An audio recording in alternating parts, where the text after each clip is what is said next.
Hello, and welcome to The Gathering. We're glad you've joined us for today's message. For more information about The Gathering, visit our website, www.gatheringtohim.org, or find us on Facebook. We hope you are blessed, encouraged, and empowered by today's message.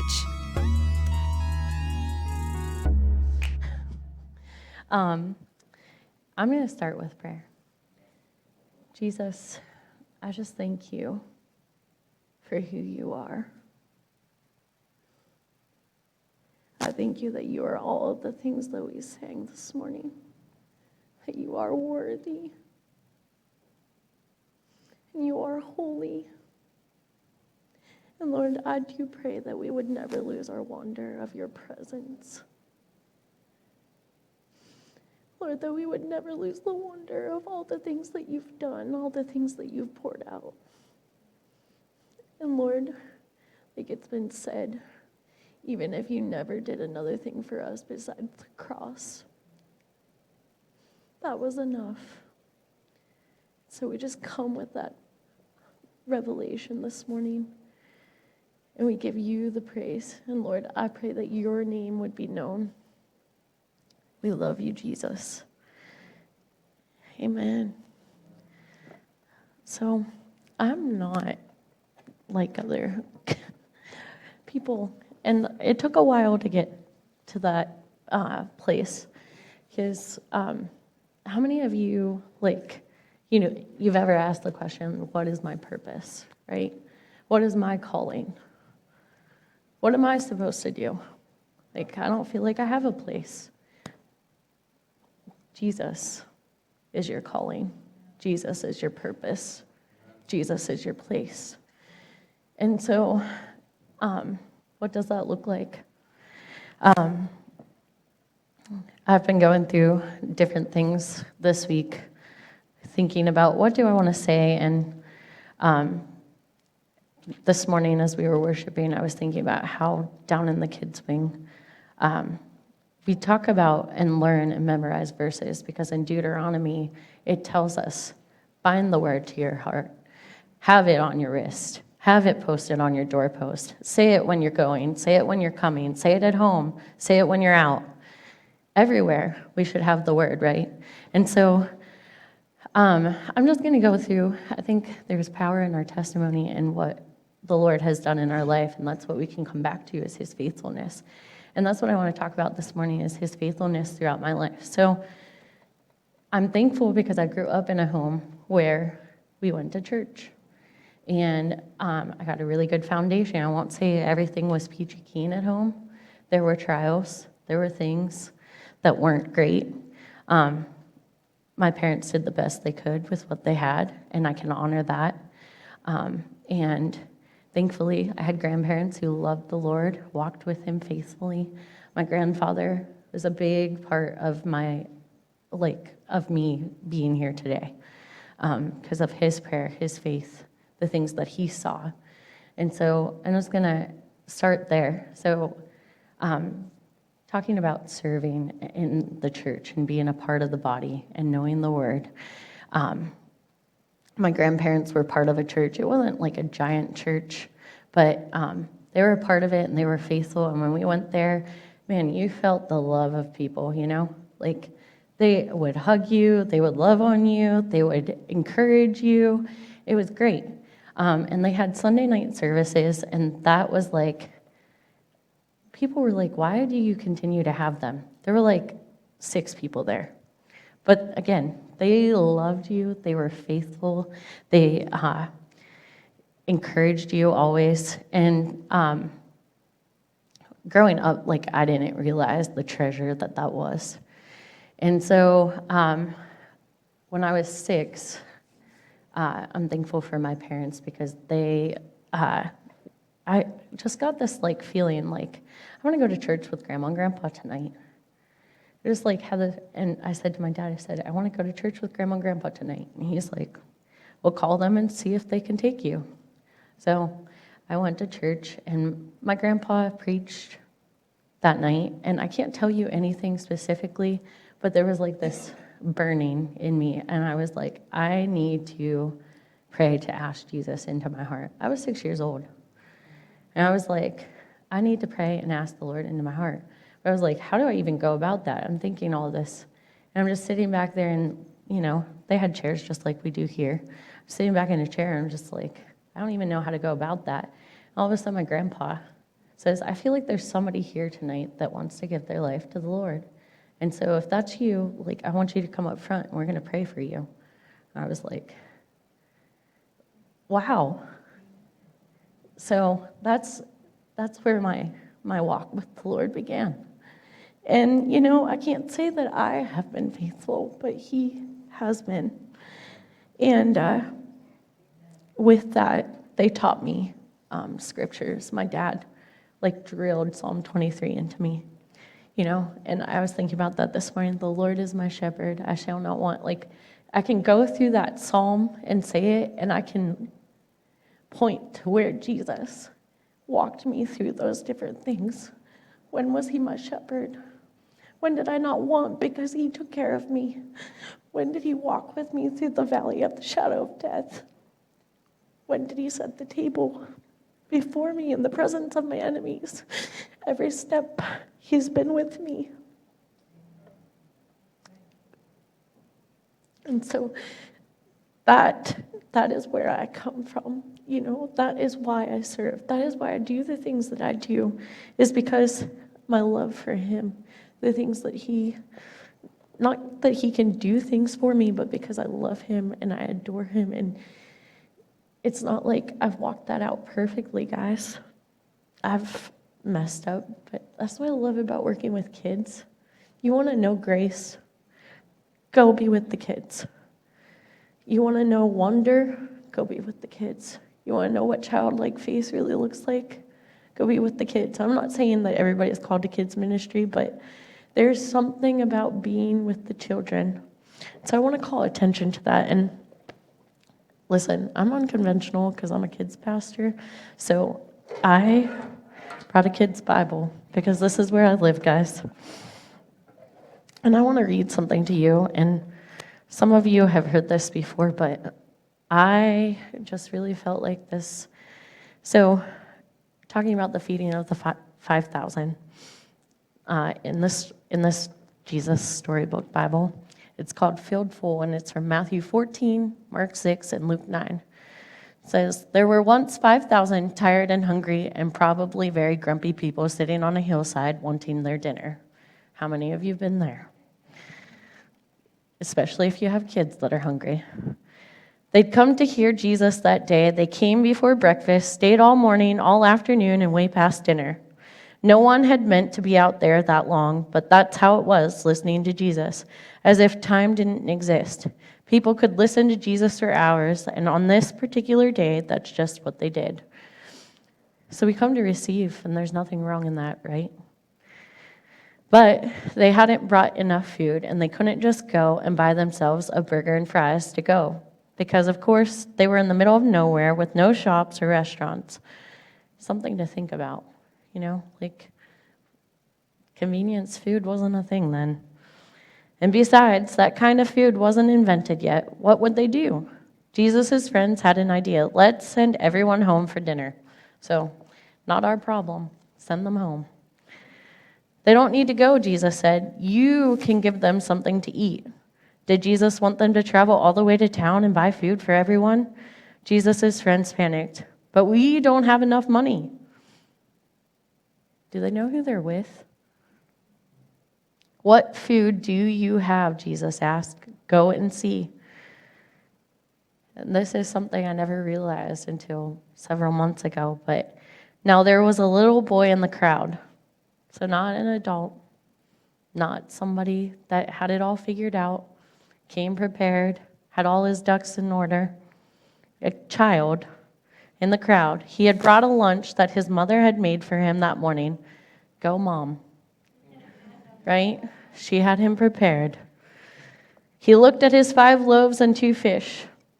How many times have we looked at what we have and thought, I'm keeping this for myself. I'm going to take care of myself and I'm good. Or we've looked at it and been like, what are they going to do with it? So I'm just going to sit here quietly, right? So he looked at his 5 loaves and 2 fish, and it wasn't much, not nearly enough for 5,000, but it was all he had. I have some, he said. Jesus' friends laughed when they saw his little lunch. That's not nearly enough, they said. But they were wrong. Jesus knew it didn't matter how much the little boy had. God would make it enough, more than enough. Jesus said, "Bring me what you have." And so the little boy gave Jesus his lunch. Jesus winked at the little boy and whispered in his ear, "Watch." How in the world will Jesus feed everyone with just that? Jesus' friends said, because they thought it was impossible. But Jesus knew the one who made all the fish in the oceans, and Jesus knew the one who in the very beginning had made everything out of nothing at all. How hard would something like this be for someone like that? Jesus took the little boy's lunch, looked up to heaven, and thanked his Father. Then Jesus gave the little lunch back to his friends. As Jesus' friends started to hand out the food, do you know what? It was the strangest thing. No matter how much they broke off, there was always more and more and more, enough for 5,000. Everyone ate as much as they wanted, second helpings, third helpings, even fourths, until they were full, and still there were leftovers. Well, Jesus did many miracles like this, things people thought couldn't happen, that weren't natural, but it was the most natural thing in all the world. It's what God had been doing from the beginning, of course, taking the nothing and making it everything. Taking the emptiness and filling it up, taking the darkness and making it light. So sometimes it's just bringing it back to the simplistic gospel, guys. What do you have? Like fish and loaves? It might not seem like much, but when we sacrifice it, when we say, hey, this is what I have, the Lord can do so much with that we don't even realize. Like, I can't ask, think, or imagine, right? What he has for us. And so I just want to encourage you guys this morning that wherever you are, whatever that looks like, there have been seasons where I have thought, man, I have arrived. Arrived where?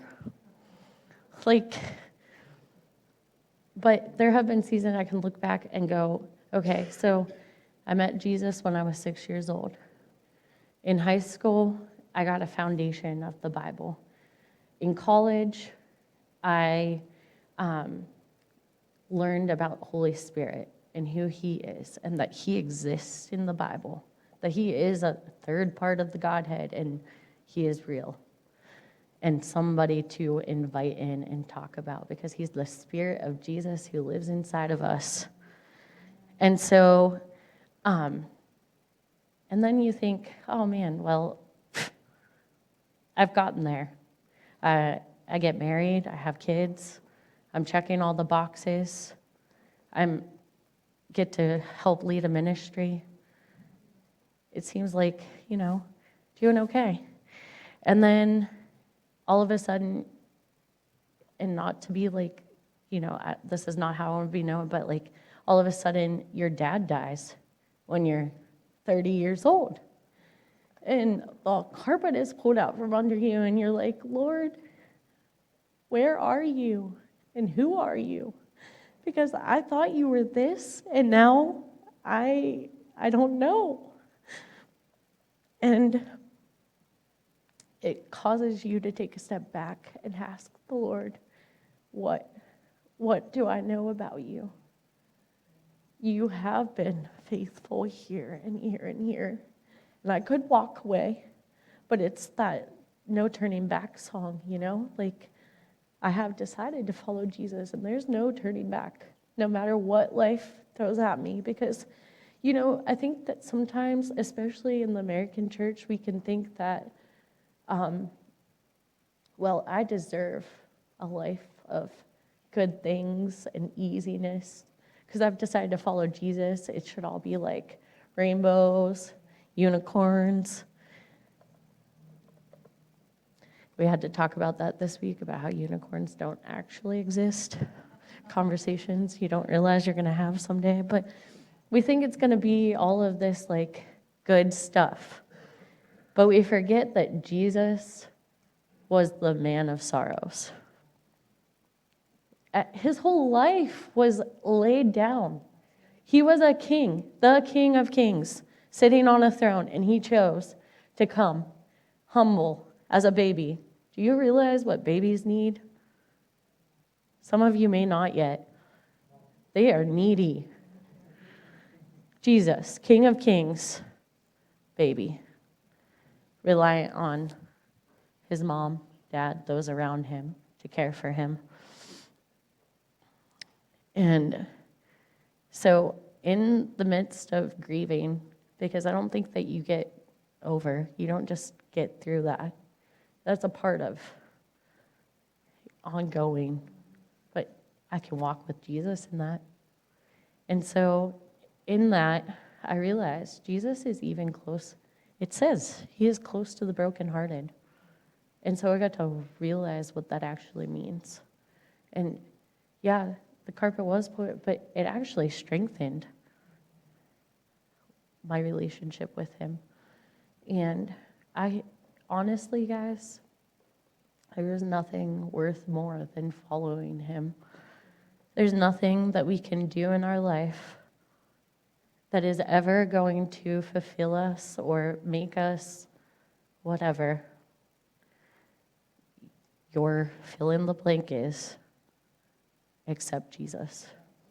It is all for him and to him and from him, and that's it, the end, period. So, say all that to say, like, we get to do this together. We get to be a body. And these, like, look around, guys. I know we, like, want to put, like, the last days on a timeline. It's not a timeline.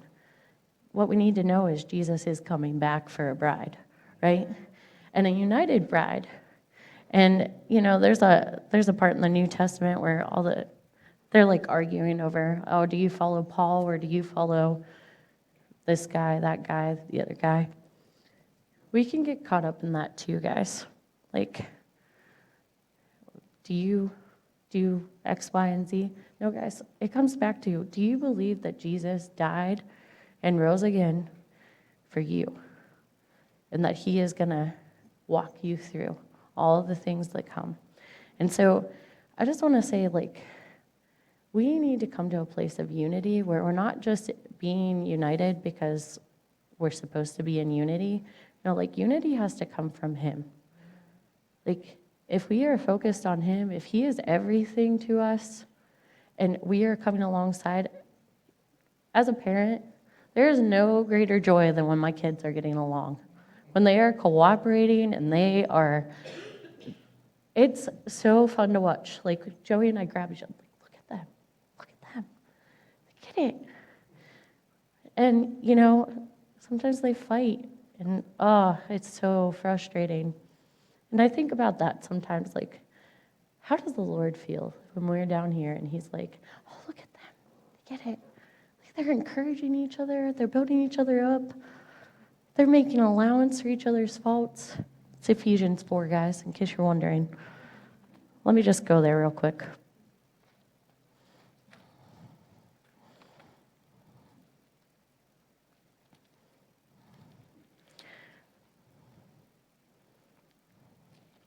Sorry, my pages are sticking. So, Paul, therefore, I, a prisoner for serving the Lord, beg you to lead a life worthy of your calling, for you have been called by God. So you guys have been called. Always be humble and gentle. Be patient with each other, making allowance for each other's faults because of your love. Jesus. Make every effort to keep yourselves united in the Spirit, binding yourselves together with peace. For there is one body and one Spirit, just as you have been called to one glorious hope for the future. And he just goes down through here, and there's a lot. It comes back to, and in verse 16 it says, he makes the whole body fit together perfectly, as each part does its own special work. It helps the other parts grow so that the whole body is healthy and growing and full of love. So this is where I'm going to talk to you guys about your calling. You are called. It talked about the different gifts. Maybe you don't have the apostolic gift. You're not getting put up to put things into order. Maybe you don't have the gift of teaching, but you might have the gift of encouragement. And we need that.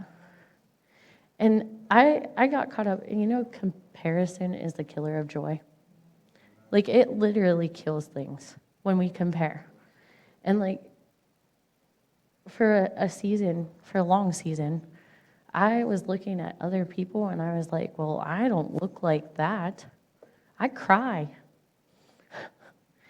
I laugh until I cry. It doesn't matter if I'm mad, sad, or happy.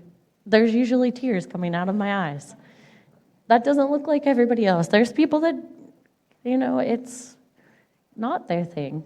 And I'm not saying that's any more holy or not, but it's who God made me to be, because what I realized was one day I was praying, I'm like, Lord, I feel so heavy. And he was like, Bekah, my yoke is easy and my burden is light. And I called you to be this, and you're trying to be that, and you're trying to be that, and that's not going to be light, because that's not your burden. It's not my burden. So you're taking on things that you can't be. And it was like a light switch got switched in my head, and I was like, I need to just walk in who I am. And that's how it with kids ministry. It's easy to look at all of these other programs, right? And be like, oh, well, they have this going on, and they're flashy this and that. And that's great. It works for them.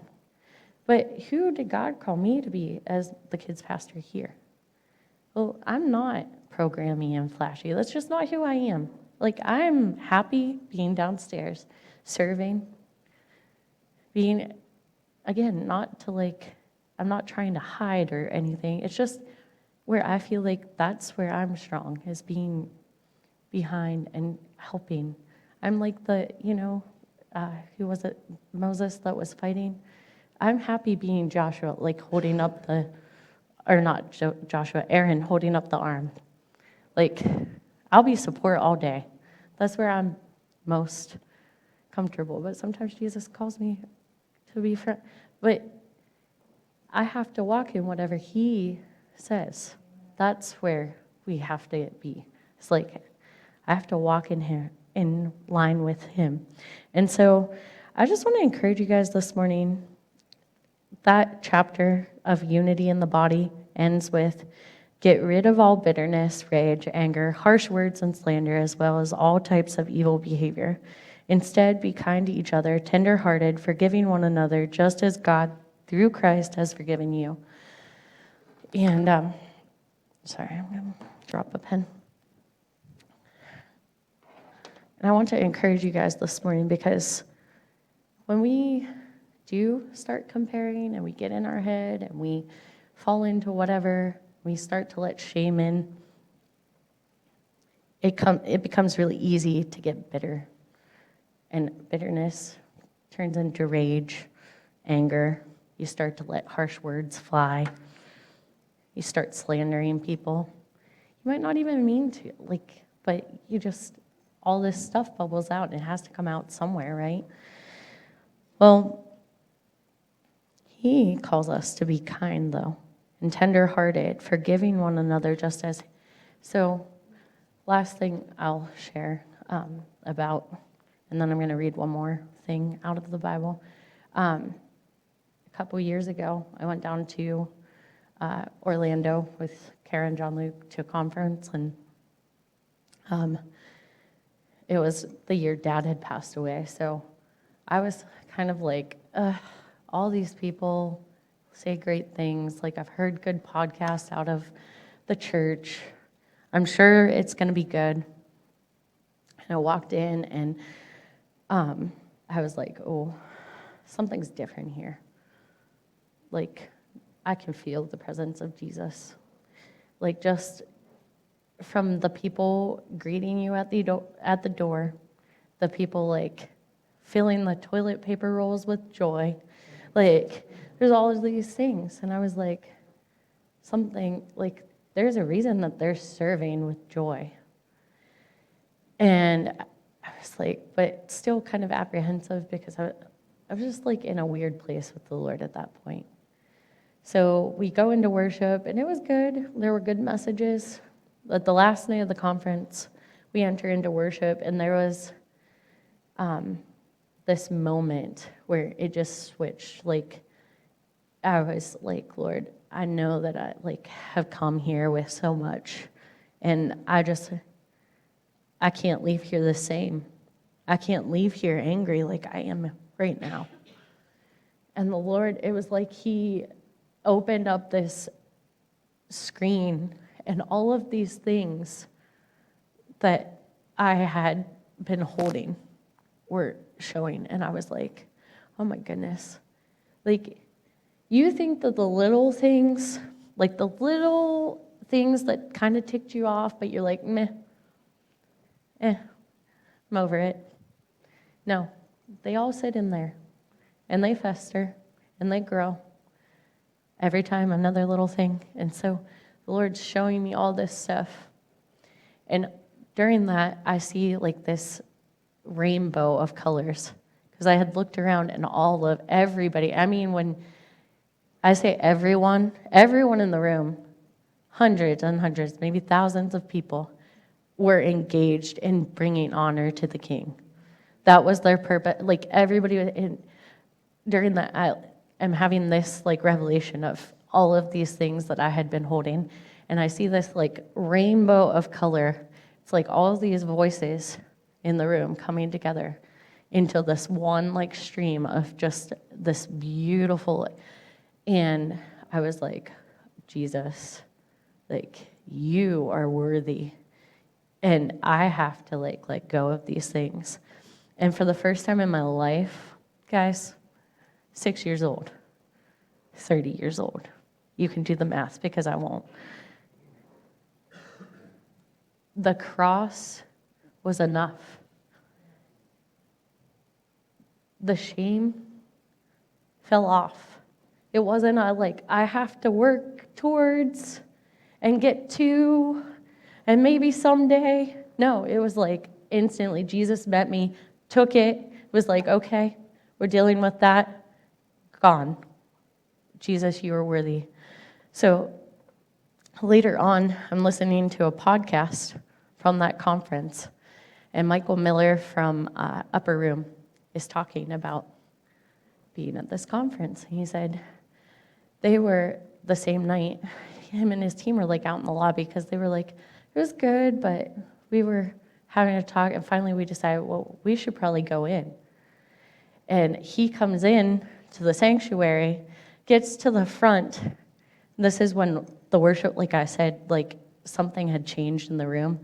He gets to the front of the room, and he said he just went out on the floor to the point he got rug burn on his face, and he had to go back to the church and tell them how he ended up with rug burn on his face. But I just think that it's amazing that the Lord, like it doesn't matter who you are, what you do, what ministry, He will meet you where you are, and He will give you what you need. But it's because of the gospel. And that's where we always have to come back to, guys, because that's what I realized. I am never going to be at a place in my life where I don't need the cross and the resurrection, the blood poured out for me. It doesn't matter if I'm up here, down there, at home with my kids, it's Jesus. So I'm going to read you guys because I just think, man,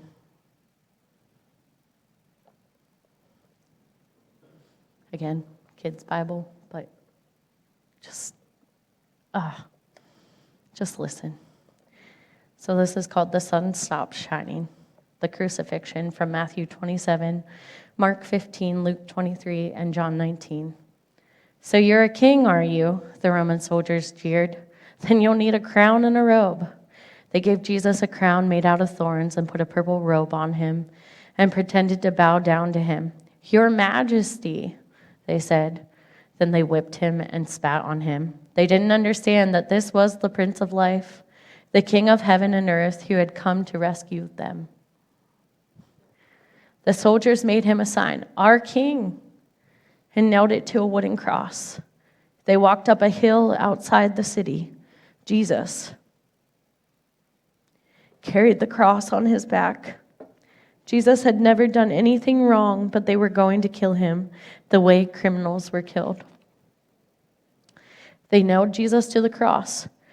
"Father, forgive them," Jesus gasped. "They don't understand what they're doing." "You say you've come to rescue us," people shouted, "but you can't even rescue yourself." But they were wrong. Jesus could have rescued himself. A legion of angels would have flown to his side if he'd called. "If you were really the Son of God, you could just climb down off that cross," they said. And of course they were right. Jesus could have just climbed down. Actually, he could have just said a word and made it all stop. Like when he healed that little girl and stilled the storm and fed 5,000 people. But Jesus stayed. You see, they didn't understand. It wasn't the nails that kept Jesus there. It was love. "Papa," Jesus cried, frantically searching the sky. "Papa, where are you? Don't leave me." And for the first time and the last, when he spoke, nothing happened. Just a horrible, endless silence. God didn't answer. He turned away from his boy. Tears rolled down Jesus' face, the face of the one who would wipe away every tear from every eye. Even though it was midday, a dreadful darkness covered the face of the world. The sun could not shine. The earth trembled and quaked. The great mountains shook. Rocks split in two until it seemed that the whole world would break, that creation itself would tear apart. The full force of the storm of God's fierce anger at sin was coming down on his own son instead of his people. It was the only way God could destroy sin and not destroy his children whose hearts were filled with sin. Then Jesus shouted out in a loud voice, "It is finished." And it was. He had done it. Jesus had rescued the whole world. "Father," Jesus cried, "I give you my life." And with a great sigh, he let himself die. Strange clouds and shadows filled the sky, purple, orange, black, like a bruise. And thankfully, that's not where it's over. He did that for us, but he rose again for us too. And so we can have life in him. And we can do that when we link arms together too, because me alone standing here, a lot of things can come at me. But when we start to link arms and choose to face the one who gave it all for us, we link arms, it gets a lot harder to move us, right? And so I just want to encourage you guys this morning to come back to the gospel, come back to Jesus and what he did. And remember that it's simple. And if you have things that are causing that bitterness to grow, truly go and talk to people. It's not as hard as you think it is.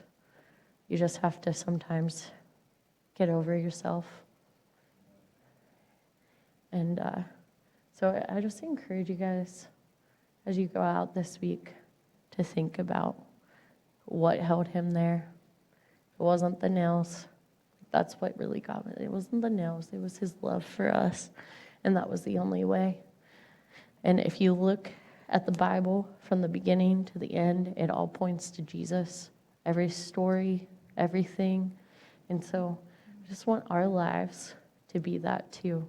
Like, let my life be a song of his faithfulness.